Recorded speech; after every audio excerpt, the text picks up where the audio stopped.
La colchicine est un des plus anciens remèdes encore utilisés aujourd'hui. Elle est issue d'une plante bien connue, la colchique, au moins aussi connue que la célèbre chanson « Colchique dans les prés ». Cette plante est encore appelée crocus d'automne. Elle fleurit dans les prairies à la fin de l'été. Elle serait utilisée depuis l'Égypte ancienne puisque l'on a retrouvé un papyrus qui évoque la colchique et qui date de 1500 ans avant Jésus-Christ. On retrouve encore des traces de son utilisation au XVIe siècle, mentionnées par Ambroise Paré. Le principe actif de la plante, la colchicine, fut isolé au début du XIXe siècle, dans les années 1800. Quant au mécanisme d'action de cette drogue, il fut élucidé dans les années 60, au milieu du XXe siècle. En d'autres termes, cette drogue agit sur des microtubules intracellulaires. Que sont ces microtubules? On peut les assimiler à une sorte de squelette intracellulaire. Et la colchicine, en agissant sur ce squelette intracellulaire, empêche la libération de substances inflammatoires. C'est donc un médicament anti-inflammatoire.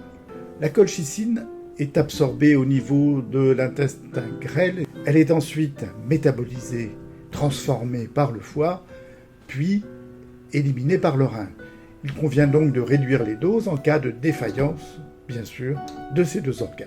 Son action s'exerce au mieux 24 à 48 heures après la première prise.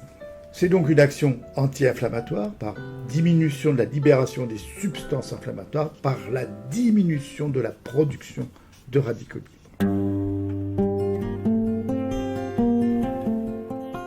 Elle est utilisée depuis longtemps dans les accès douloureux de la goutte. La goutte, c'est une inflammation articulaire qui est due au dépôt de microcristaux au sein de l'articulation. Ces microcristaux sont pointus et ça fait mal. Les effets secondaires de la colchicine sont assez fréquents.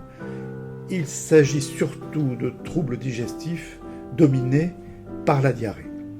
Ces effets s'observent dans 10 à 15% des cas et sont dose dépendants. Plus on prend des doses élevées de colchicine, plus on risque d'observer des effets secondaires. Ensuite, au XXe puis au XXIe siècle, cette drogue a été proposée dans d'autres maladies. Il s'agit surtout de maladies cardiovasculaires qui ont une composante inflammatoire.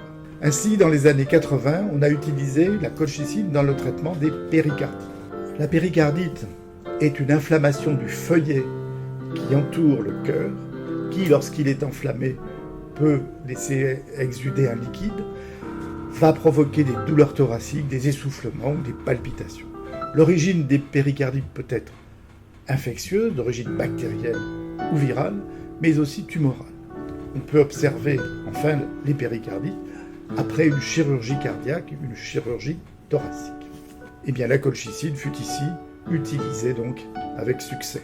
Entre-temps, d'autres médecins avaient observé que les patients qui étaient traités par la colchicine pour la goutte avaient moins d'infections coronariennes, avaient moins d'infarctus que les autres.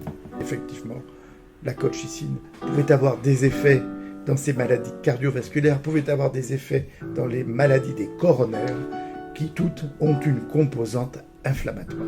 On peut ainsi l'utiliser dans la prévention des accidents coronaires, dans la prévention des récidives de l'infarctus du myocarde.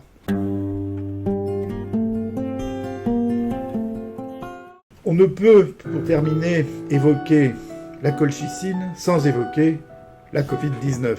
En effet, la Covid-19, due au SARS-CoV-2, se caractérise par une atteinte pulmonaire qui peut être grave et potentiellement mortelle.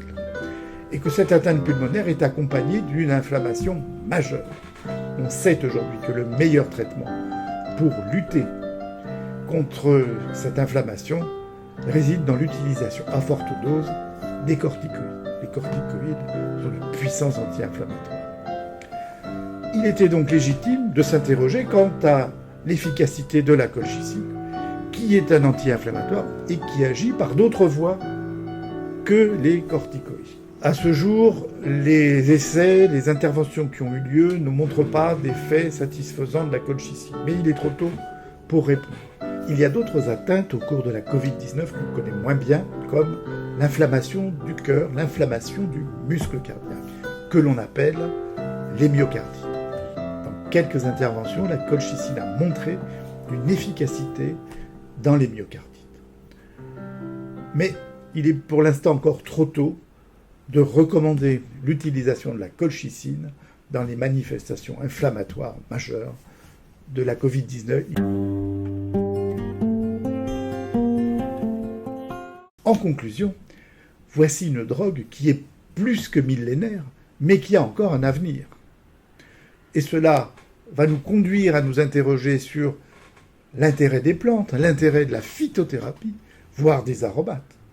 Mais ceci, c'est une autre histoire.